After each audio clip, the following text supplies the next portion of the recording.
olwalero mwebale tweyungako ina gimusinzidde okubeeranga mutweyungako ku JBMuwonge talk show y'olunaku olwalero. Of course ngenda sooka mpiseewo message ya president agambye nti make no mistake, the enemy is Museveni, the rest are just being used as pawns on his chessboard. Focus. Kitegede natugamba focus. Eyo message nkulu nnyo eri mututegeeza kintu eki kimu tufokasinge ku nsonga enkulu. Era ngambye kanzije ensonga zino for example ezibadde olwalero ndowooza nzikoleko update esembayo unless otherwise, naye nzikolako update esembayo okusigira ekifaananyi kyekigenda maaso kyekidira nakyo kye tulina okubeeranga tufokasingayo current leba ekigenda okujja maaso. Of course meeting yaliyo Makerere kavule ku kitebe kya national platform recently yabaddemu abakulembeze ababaka ba NUP abenjawulo. Resolution mundoza mwagiraba secretary general yavaayo natusigira ekifaananyi ebyaliyo wamu ne Alex Wawisa mufumbiro natusigira ekifaananyi kyaliyo, naye ekintu maybe abantu abamu kimwabuusa amaaso, I don't know oba mwakibuusa amaaso, ye NUP tour, nationwide tour. Of course mu meeting eyo mwalimu obubaka oba mwalimu okwetegekera okuddamu okutalaga Uganda. Yes, president okubeeranga agenda maaso nga atambuza message y'enkyukakyuka okwetoola Uganda. Ekintu ekyo kikulu nnyo era ndowooza tugende maaso nga tupreparinga. Yes, tugende maaso nga tupreparinga mentally, financially, kyonna kye tusobola okukola, because at the end of the day n'obeera ng'oliyo n'osindikira obusindikizi omwana mafuta asobole okubeera nga ali ku ttiimu eyo, kiba kikola amakulu g'amaanyi. Naye ebadde olunaku olwalero ebyampuga sigenda big divinga deeper, wabula ngenda kusigira ekifaananyi NUP kyesobodde okwachieving. Of course objectives za NUP zo NUP has achieved its objectives as in why it has been doing all this. Of course byonna ebadde bikola ng'eyina ensonga lwaki ebadde bikola, nzize okuyitiramu ne mu ekyo. Naye nga sinnaba kugenda wala, kansooke mbeeko video kansooke nkubire video eno. Ekizibu ekiriwo kwe kuba nti ow'ekitiibwa yadde deputy president naye mu kwogera kwe alaze nga ate ali ewala ennyo n'ekibiina, kubanga asoose n'akutegeeza nti okuva ebintu bino byonna ebyagwawo tafunangako mukisa gwonna, era tagezangako yadde okunoonya omukulembeze principal oba yadde ogani y'ekibiina okutuula okwogera ku nsonga zino. Ekyokubiri n'akulaga nti ne meeting eyayitibwa bwe yandibadde ateeka ensonga zino ziba nga zikubaganyako ebirowoozo ate nayo yagiboyikooti kati yagijjaamu. Ekyo nno nga kiraga nti platform gye yandikozesezza emu ku zo okutereeza n'okubaako byaleeta teyagikozesa. Ate n'amaliza nga akugambye nti yadde deputy president ate nga founder member ate yali ayagala kusooka kufuna agenda. Ekyo nno kiba kikulaga nti yadde omukulembeze ow'ekitiibwa alaga nti founder era alaga nti deputy president naye alinga ali ewala ennyo n'ekibiina. Era ng'ekyo kiyinza okuba ekyobulabe ennyo, kubanga omuntu bw'abanga wa munda ng'era agamba nti agenda kuterereza munda naye ng'ate mu bikolwa n'ebigambo biraga nti ekibiina kiri wala. Tuba tulina okulaba nga tusengejja bulungi ensonga eyo, okulaba nga ddala omulamwa gw'okulongoosa gwennyini gwaliko. Naye kiteeberezebwa abantu bonna ababaka bano, naye kiteeberezebwa nti tewaliyo. I just want to confirm with you oba waliyo. Ekisooka okusalawo okugenda mu lukiiko nze mba nsazeewo, era bwe ngamba sijja kugenda era nze mba nsazeewo. Olukiiko olwo lwampitibwamu naye nga tewali nsonga ya Simba eruntwalamu. Simanyi oba mwamanya ebyafaayo nga byali bya Simba. Njagadde just kale kukubirako ka video ako to put you in a mood. Naye just to wrap it up briefly, mukulu oyo nga omulabi olwaleero yayise bannamawulire nayogerako eribbo. Naye what I have observed abadde akozesa obusungu bungi. One, abadde akozesa amaanyi mangi, body language ye naye then nga tateredde in brief abadde nga ali ku tension, kugamba ng'olabira ddala nga olulimi lwakozesa lukambwe, amaanyi akozesa mangi, of course okugezaako okututegeeza nti naagenda tugolola ettumba era aganye okuva ku kifo kya parliamentary commission and all that kind of thing. Era nzize mbagamba nti lwaki gana maanyi yali tagakozesa during that time. Naye anyway, eyo nanga tuvuddeyo. What I wanted to let you know, Anita Among olunaku olwaleero avuddeyo n'awolereza Mathias Mpuuga era n'ategeeza NUP, mujjukire nti olunaku lwajjo NUP yavaayo mabega kaawo ennaku z'omwezi nga 18 omwezi guno gwennyini, yavaayo newandikira parliament ng'egitegeeza changes eyagala okukola yo nga national platform, ekibiina ekiri mu parliament era ekisinzaayo abaka abangi kuba kye nominatinga Mpuuga nga kitegeeza parliament ndi yes twamunominatinga kati ate engeri gye tulaba akolamu ebintu tegendera ku mateeka agafuga ffe ng'ekibiina wamu ate ne opposition block, kati nga tusaba aveeyo then tuteekeyo zaake. Mwala ebbaluwa eyo nagibayitiddemu olunaku lwajjo. Anita Among avuddeyo n'awandikira NUP era n'agigamba nti neweekomba ku vvu, neweetuula ku mpiso, neweekola ki, Mpuuga talina gy'alaga. Oba kitegeera. Of course we are going to go through it. I'm not going to go through the entire later or response kuba ebintu ebimu bibaddemu najja wano n'ebibanyola sometime back amateeka NUP of course gaino kuyitamu all that kind of thing. Nenjagadde kulaga oba njagadde kusigira kifaananyi what is currently going on.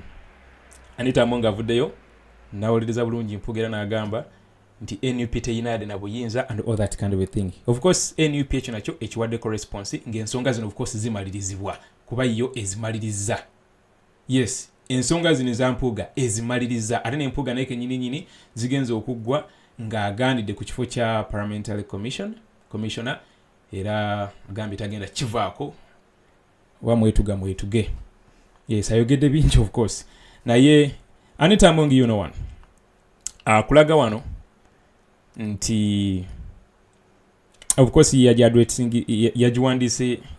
nga 25 mwezi guno gwennyini omwaka guno ne receiving bulunaku lwabadde lwajjo. Yeah. Now egamba withdrawal of mandate and nomination of commissioner. Reference is made to your letter dated 18th March 2024 wherein you communicate to me the party decision to withdraw the nomination of Honorable Mathias Mpuuga and replace him with the Honorable Zaake Francis as Commissioner of Parliament.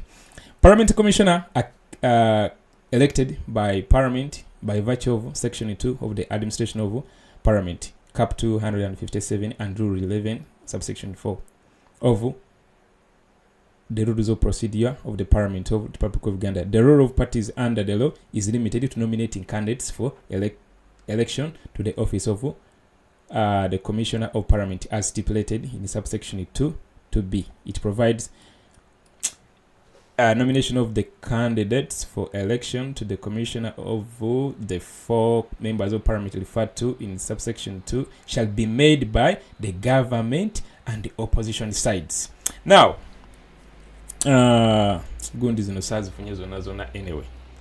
I wonder why SARS, but there was on zona. But let me see on this other side.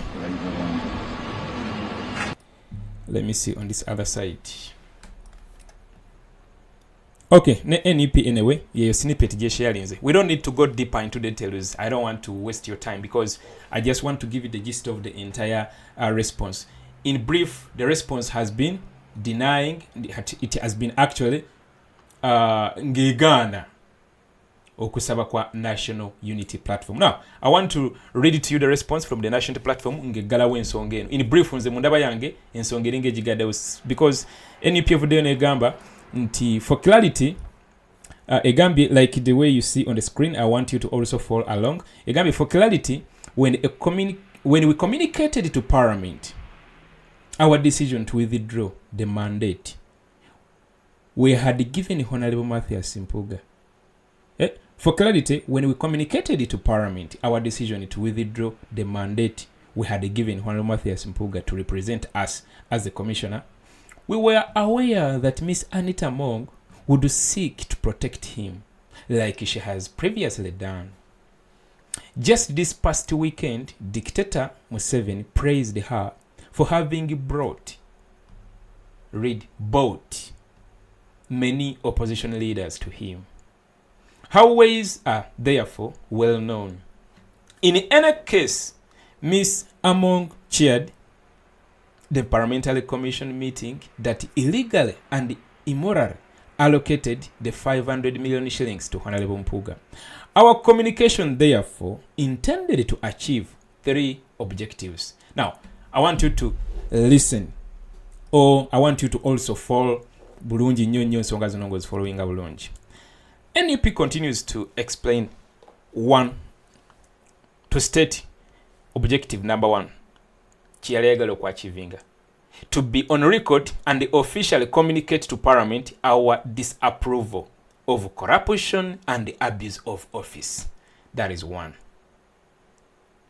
To be on record and officially communicate to Parliament our disapproval of corruption and the abuse of office. Objective number 2, to reaffirm that given the facts available now, Honorable Zaake Francis remains our legitimate representative on the Parliamentary Commission, as he was unconstitutionally removed from that role. And the objective number 3, to ensure that when the Parliamentary Commission engages in more forms of corruption, as it surely will, no wrongdoing shall be imputed on the national unity platform. At least for now, the nation knows that Honorable Mpuuga no longer represents us on the Parliamentary Commission. Let me hope you get it well. Those are the 3 objectives NUP wanted to achieve. Because, like it or not, these guys, like I told you, the Parliamentary Commission is the governing body of the Parliament of Uganda. It sets the agenda Parliament kwetambulira. Kati agalagana kyolanga bali basobola era okutuula ne beegabira ssente y'omuwoomusolo ekintu ekyatadde Mpuuga mu kifo kyalimu kati ng'ayogera bingi nnyo nnyo to the point nti ate yasimbukidde na mu kuwoza sigenda kuva mu pati ne weebuuza ate patani yagambye giveemu. So by the time we bagenda okukola bujwanga waabwe, because like it or not, the reason as to why this guy is being defended, the reason as to why this guy is being backed by people on the other side, it's because he can sit down with them and they cut deals. Something Honorable Zaake cannot. Zaake yabawandikirako ebbaluwa nga abategeeza bujwanga gwe baali bakola mu commission yeeyo. N'abagamba tagenda kukkiriziganya nabyo. Kwe kumugoba era kwe kumulukira olukwe ne bakola ki? Ne bagamba tufune engeri gye tumwegobako. So the reason as to why they rather remain with Mpuuga, it's because for him, he is okay sitting down with them and then they cut deals. Remember, this 500 million saga, no one knew about it. They kept it as a secret. The meeting happened on the 6th of May 2022. It just surfaced recently. Of course, rumors. Tewaliwo evidence then. Naye singa byali kwalaali nga sibirimu mwankwetu lwaki muba mubikweka. So a person of that caliber, Museveni babeera ayagala okukola nabo. So teweewuunya lwaki Anita Muwonge abeera mu defendinga. Kankubuuze, Anita Muwonge asobola okudefendinga Zaake? Tasobola. Kuba akimanyi kabwanango, ono Zaake is indifferent. He has that propensity of exposing the shortcomings of the Parliamentary Commission. Something they do not want, because you saw even when Uganda Parliamentary Exhibition, exposed their wrongdoings, mwalaye byavuddeyo. Batandisa te kutiisa kusindika death threats na kukola bujwanga yenna gwe mulaba bagenda maaso nga bakola. So they always want to eat in silence, but gone are the days. I can tell you there are some good Ugandans still in those offices. However much they are their offices ne waliwo abantu bakyalina Uganda at heart and ne bagamba no kino tugenda kukola ki kukirizigana nakyo. So we balabayo omuntu nga he can easily sit down with them and they make deals, ate mwe ne mwagala omujjawo, they will also fight to retain that person just like the way they did it to Mapenduzi. So this is not the first time. That's why NEP wane kugamba ntino. For clarity, when we communicated to Parliament our decision, we knew, we were aware that Miss Antamong would seek to protect him. Because she has done this before. Kitegeera, kuno sigamba nti gwe gusoose. Bali bamanyi nga bagala ku achievinga objectives zaabwe, bajjeko omusalaba ogwo. Bejjeko ekikolemu ekyo. Wabera obujwanga yenna akola. At least there is amabaluwa agasindika Parliament nti omuntu ono takyali muntu waffe. Omuntu eyo ebintu bye abikola ye nga ye wabula tabikola on behalf of the National Unity Platform. So ndowooza ensonga eyo mugitegedde bulungi. Era nsuubire at least yeah. Now omukulu adayogera olwalero, I want you to don't just listen to these guys, listen beyond what they speak, listen beyond what they say, listen beyond their facial expressions. We can see beyond their facial expressions and all that kind of thing. Don't just listen. Ainaka agamba okayogedde nti in the coming days simanyi ngenda kwetaba ne bannange betukkiriziganya nabo mu ndowooza yeemu, simanyi tutereeze ekibiina and all that kind of thing. In brief, I just identified a few things kyendaba wano ebigenda okujja maaso awo. Gwerinda NUP block eyinza okubeera nga egenda kubeera nga reformed anytime soon, era nga eyo teyinza kubulamu babaka nga Mpuuga, Seggona, Mwanga Kivumbi, Bwanika n'abalala ojja balaba, because those balina enzikiriza yeemu nti balaba president waffe nga omuntu ataasoma atamanyi byabufuzi and all that kind of thing. Bamuzaala wakibola nga abadde ayogera olwaliro awozezza mbu president amuwulireyo ku nnyimbe, simanyi amuwulira, simanyi ku internet, simanyi amuwulira biki. Your fellow leader whom you call president actually. So it speaks volume and it speaks beyond what you speak, you know. So abantu abategeerera, abantu abayivu era abantu abalengerera ewala byoyogera babirabira ddala nga yeah, oyinza okubyogera bwotyo naye nga waliwo abategeera kati nga omwami ono actually yeah ogenga Latigo avuddeyo n'abaako engeri gy'akola ki, you know. Hey, that led to him making that statement is what is important. And it is very unfortunate that Honorable Mpuuga, who was leader of opposition, got entangled in a process which was not right. Yes. And no, to question him is a very legitimate thing. I was leader of opposition. I was in the parliamentary commission. We never budgeted for parliamentary commission outside the regular budget of parliament. So it's absolutely wrong. Yeah. And to find defense in the claim that NOP is clueless when he has been in NOP from its formation and he was leader of opposition for 2.5 years. It just defeats his logic, and for a lawyer that is not how you handle issues. Mpuuga should sit back, reflect on what happened, and recognize that as human beings we make mistakes. When we make mistakes, the best approach is to own the mistake, learn from it. Yeah, of course, ogenga Latigo. People see, and people actually read beyond those statements and that extensive use of English, gambe bikalubo kubuzabuza abantu and all that kind of thing. There are people out there who are quiet, but they are seeing what's going on. The guy is not addressing the real issues. He's now hiding in Smani, I'm not leaving the party. For God's sake, let me update you on that as well. The letter which the National Unity Platform, the party I belong to, wrote to Parliament did not indicate anywhere that it wants Matthias Mpuuga out of the national platform. Here's the letter. This one was addressed to the speaker. It was addressed to the speaker. That was on the 18th of March 2024, just a few days ago. And it was like, you will recall, on the 22nd December 2023, I notified you of the party's decision to nominate Mpuuga as Commissioner of Parliament in accordance with the laws.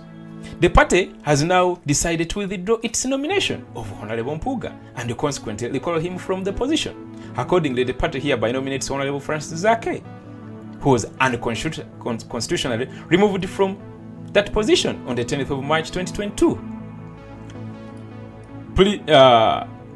Please note that if Honorable Mpuuga remains in that parliamentary commission as a member, he will do so without the mandate of the party and the opposition platform. Now, when you read all this, which of course this guy came to maybe address and also update abantu be family n'abamukiriza mu his side of the story, this doesn't indicate anyway yambuka kugoye mu kibiina. That's why I'm like, he's not addressing the real issues.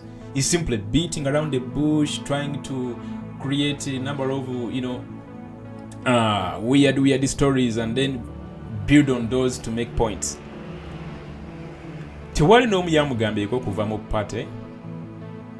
For those who are ababadde bata following ensonga zino, just to update on that, tewali n'omu yamugambyeko kuva mu party.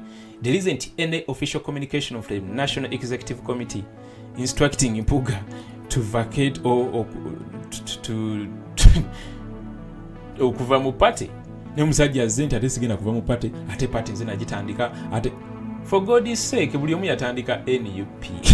Ni waliwo bali bannannyiniyo, yeffe banna-Uganda. You know, goyinza okulowooza nti no wagitandika naye ng'ate newe wajjira twakulaba. It doesn't put you at a level eya waggulu ennyo nnyo nnyo. Si bwe bityo bikola. Kyobalaba nga wano Shamim Malendi akugambye, it's actually very, it's a real issue y'amaanyi nnyo. Y'amaanyi nnyo nnyo nnyo nnyo ey'okubeera nga ono, let me actually kankabaddizeeko akantu ako. Where is it? Come on.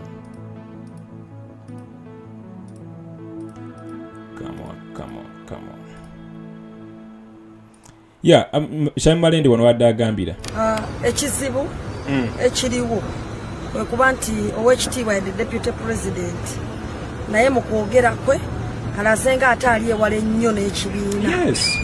Kubanga asoose n'akutegeeza nti okuva ebintu bino byonna ebyagwawo tafunangako mukisa gwonna era tagezangako yadde okunoonya omukulembeze principal oba yadde ogani y'ekibiina okutuula okwogera ku nsonga zino. Ekyokubiri n'akulaga nti ne meeting eyayitibwa bwe yandibadde ateeka ensonga zino ziba nga zikubaganyako ebirowoozo ate nayo yagiboyikooti kati yagijjaamu. Ekyo nno nga kiraga nti platform gye yandikozesezza emu ku zo okutereeza n'okubaako byaleeta teyagikozesa. Ate n'amaliza nga akugambye nti yadde deputy president ate nga founder member ate yali ayagala kusooka kufuna agenda. Ekyo nno kiba kikulaga nti yadde omukulembeze ow'ekitiibwa alaga nti founder era alaga nti deputy president naye alinga ali ewala ennyo n'ekibiina. Era ng'ekyo kiyinza okuba ekyobulabe ennyo kubanga omuntu bw'abanga wa munda ng'era agamba nti agenda kuterereza munda naye ng'ate mu bikolwa n'ebigambo biraga nti ekibiina kiri wala. Tuba tulina okulaba nga tusengejja bulungi ensonga eyo okulaba nga ddala omulamwa gw'okulongoosa gwennyini gwaliko. Ya, ndowooza Shamim Malendi omulidde bulungi. And the point gy'akoze, it summarizes the entire press conference omukulu gye yabadde nayo olunaku lwaleero. Abadde ayogeza maanyi nnyo, abadde ayogeza boggo, abadde ayogeza bujoozi, abadde ayogeza kamanyiro nga tayagala kumanya, ng'olabira ddala nga alifa, just like Shamim Malendi put it, alifa beyond each and everyone, including the party itself. Kugamba yali eri mubira, ali eri waggulu, temuyina kimumugamba. So atusuubiza otugolera tumba. Anyway, what's basic logic is like it's the statement he made recently while on CBS, because ranting ebigambo byali bingi ne spokesperson we asiba yogera ebigambo bingi nti ati party yabayaye, party is a small group of family interests, party atesi simanye aba members bavuma simanyi bavuma kabaka nti ate ba members teba pichi. So why then all of a sudden start to pick interest okusigalamu? Of course no one asked you to leave, but why are you making it a point nti sina jengenda? So choino okumanya at the end of the day baagala tulira muli munda era gwerinda ko masa ogenda kulamu some click nga yaba MPs abamu 2 3 4 5 6 nga bekozemu akakundi nga bashootinze direct ngira bwavuddeyo kati wano mission it has been unveiled to undermine, to belittle, to downplay and to discredit the person of His Excellency Bobiwine, his efforts, his leadership. Nga omulidde ayogera. It is a direct message. Mission has been unveiled today in that press conference. The way he has been speaking of a person of His Excellency Bobiwine, discrediting him, undermining his leadership, downplaying him. Nga omulidde ayogera. So tulooza nti ali yekka aliko ne banne. Mpozi kyemulidde ayogera simanyi mu diaspora uli abantu simanyi biki mwe bakyali banga bini mu diaspora. Tebawuddi so abantu bakyali bakozi ba ssente. Ono kyali gwe mulaba ya pocketinga milioni 5 eza Museveni. Yeah. Ya pocketinga milioni 5 eza Museveni. Kye kyamuviiriddeko bino byonna. Kumugambako okuzizzaayo kwetondera eggwanga n'okuva ku kifo kya parliamentary commissioner kye kireesewo. Actually, he has created a rift that has not been existing. Like the media has been pushing it so much, like the NBS and some other media platforms. Babadde bagezaako kipushing that there is a rift between His Excellency and Mpuuga. But it's not there.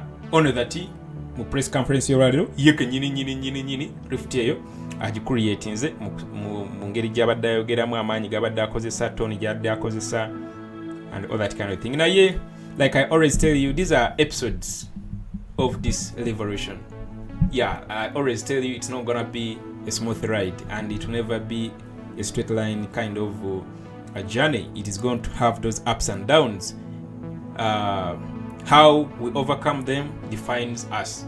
So all we need to do is to focus, like our president just said a few hours ago. Make no mistake, the enemy is Museveni.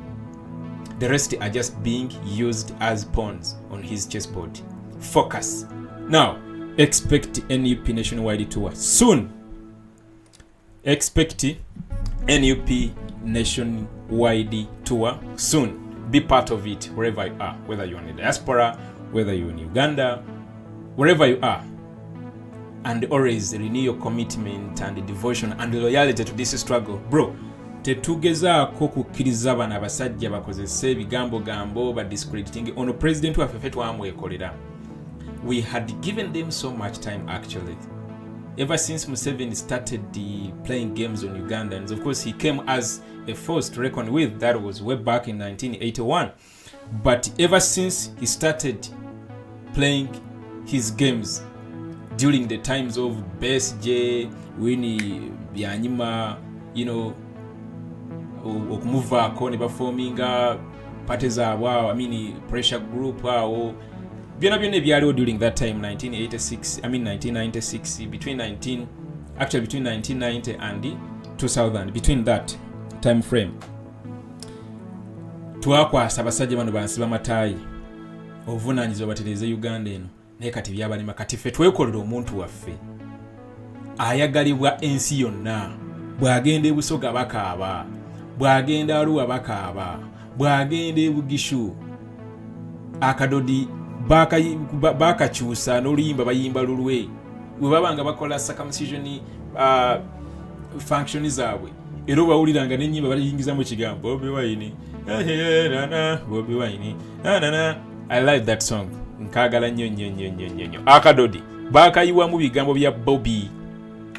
So yona gyagenda ffe twamwekolera, twasanga yeesomera dda ng'ebitabo byayina ate nga sente yeekolera dda I can tell you the reason as to why the president of tasobola kubeera compromised. Yali yakolamu akola show age yakyalenga ng'etuuziza abantu 7,000 nga buli omu asasudde 1,000 gwe balamu. Just do the math. Tagenda kusasula venue ekifo kyaliko kike busaabala kike tagenda kusasula venue. Obazi mutwe gwa muntu guyingidde tubalidde ku ssente 1,000 gokka ate nga ne wagiteeka ku 5,000 bayingira. Gwe balamu abantu 7,000 buli omu nga asasudde 1,000 ssente mmeka within just one single day. Tobaze bia, tobaze byennyanja, tobaze eri beach yejjukira. So yali yakolamu ssente nga togenda kumucompromise nga tolanga buno miliyoni 5. It's nothing to him. Naye bano abasajja bwe twabakwasa obuvunaanyizibwa obwo okudisappoint okwekolera omukulembeze waffe kugaye twamusanga yeesomera ng'amajaalina ng'ate ayina Uganda at heart. Kati tugenda kukkiriza muntu n'omu aveeyo atandike okudiscreditinga, atandike okubelitolinga, atandike okuweebula obukulembeze bwa president waffe atuwadde essuubi. Nze JBMuwonge twabeeranga eyo mu bintu bitaliimu makulu nga social media tugipostingako bifaananyi n'ogenda n'okuba akafaananyi akanyumi n'oteekayo ofuna likes. Naye omusajja yajja, he flipped the life of his celebrity life.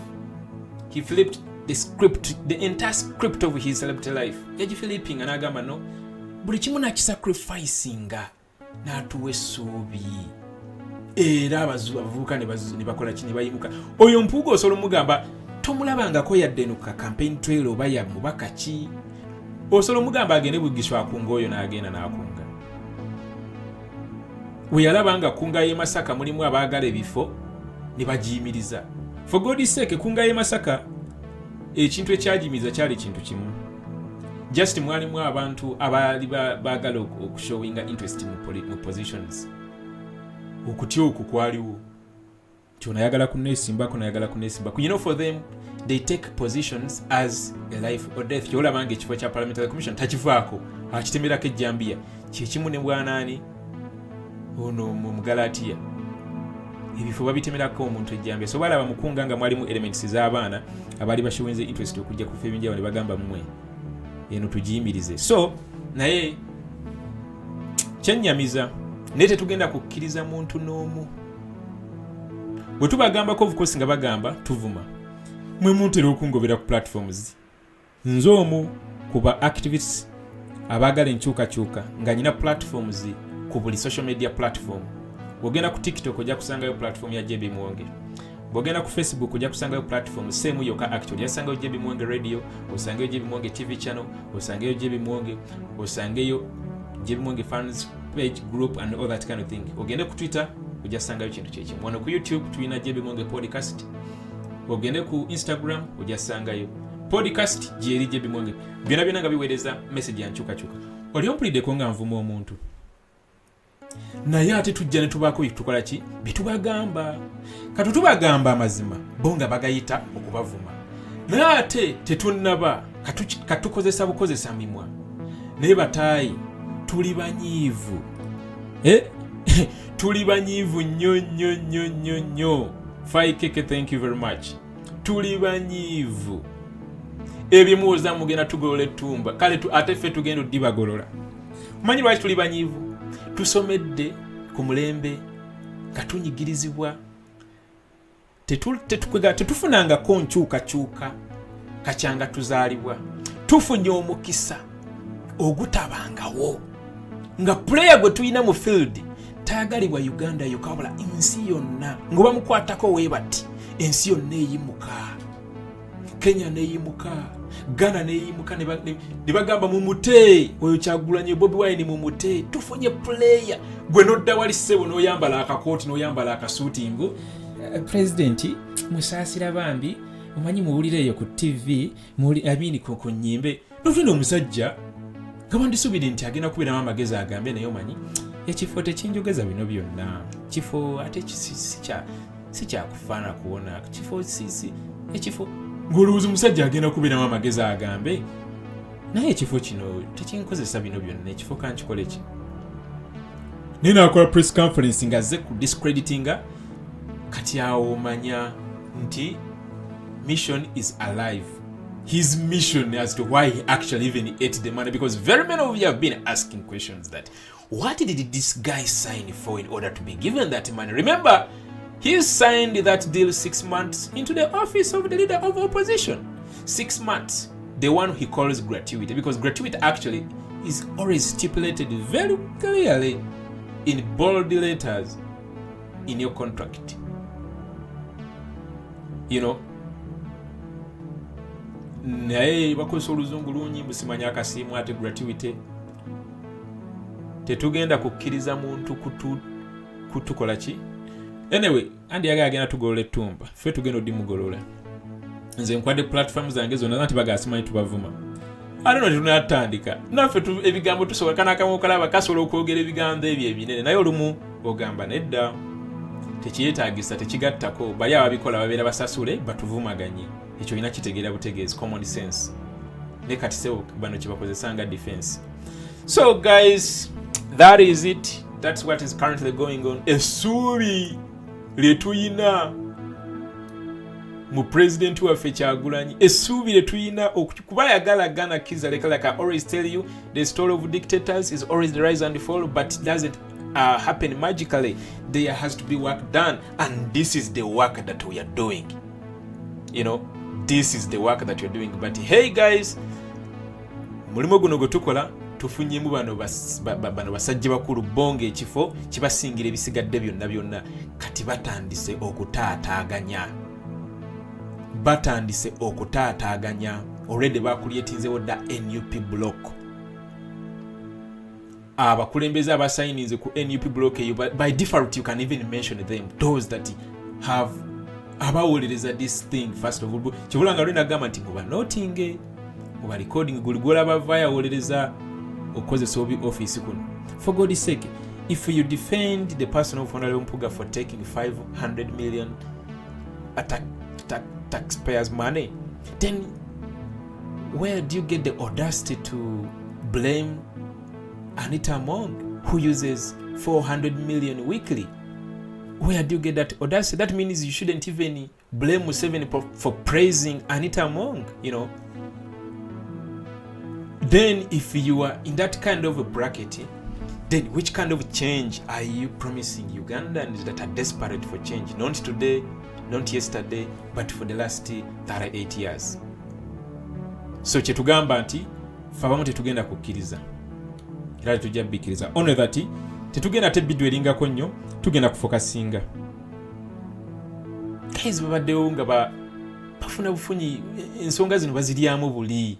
You know, naye kweka simanyi ekibiina, ate simanyi temuli mpisa, ate simanyi accountability, ate simanyi biki. For God's sake, the issue is about, are you stepping down willingly such that parliament can at least vote? Kuba wavaayo n'agamba nti nno akakiiko nkavuddeko yenga ye, then parliament can act.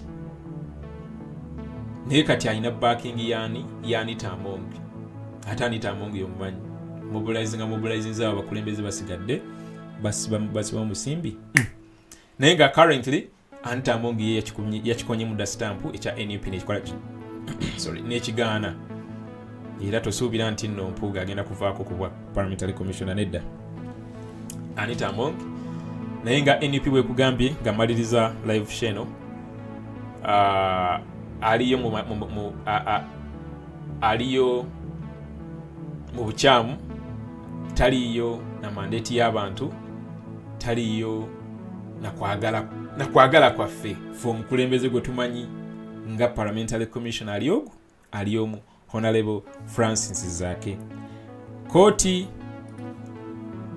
yasalawo Zaake addizibwe ku kifo ekyo, naye Anita Among ne ttiimu ye ne bagaana okuzaako Zaake ku kifo ekyo. Era NUP actually kwe yasinzidde okuddamu omunominating, ate n'okubeera nti Honorable Zaake Wambazuulu alina omutwe munene, be bamalema b'e South Africa. Alina omutwe munene, you know, alina omutwe munene, asobola okukuloopa, asobola okukuba ekifaananyi ng'okola bujwanga n'abipostinga ku Facebook bwakulengera nga weekobaana ne Gachali asobola okutega essimu n'akulikodinga bulungi n'agamba batuuze nti abaaye ono ali mu kwokya